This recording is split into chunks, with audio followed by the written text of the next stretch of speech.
you know the real pharaohs weren't from Egypt?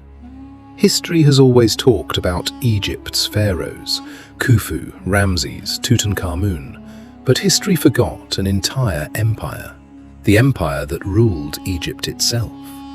Their skin was black, their crown was gold. They are called Black Pharaohs. The story begins south of the Nile, today's Sudan. Back then it was called Kush. These people were masters of the bow, owners of the land of gold. Egyptians called them Ta Seti, meaning land of the bow. Centuries passed. Egypt grew weak, and from the south a king rose. His name was Pi. The year was 744 BCE. Pi took his army, marched along the Nile. Cities bowed one by one. Finally, he reached Egypt's capital, Thebes, and there he did what no one could imagine. He wore Egypt's crown. The king of Kush became pharaoh of Egypt. After that began the 25th dynasty, the only dynasty in history whose pharaohs were black.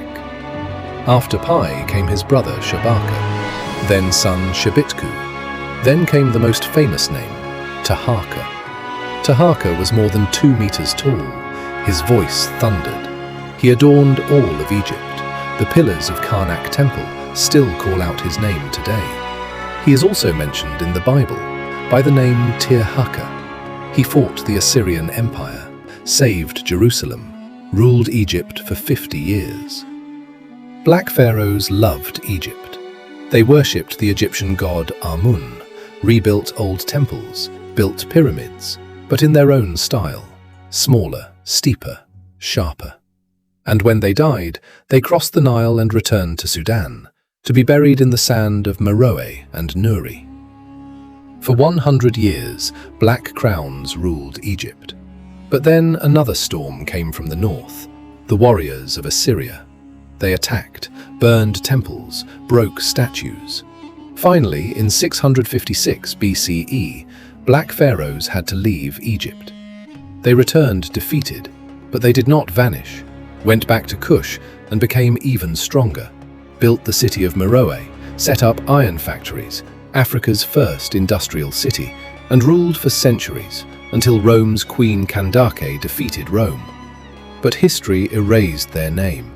Their faces were chiseled off Egyptian statues. In Europe's books, their mention was reduced to 1 line. Today, there are more than 200 pyramids in Sudan's sand, empty, looted. But if you look closely, color still remains on the walls, the face of a black pharaoh wearing a crown, smiling. He reminds us, we were pharaohs too. We ruled Egypt too, and our names were Taharqa, Shabaka, Pi. We were Black Pharaohs. Please like, subscribe and share if you like the video.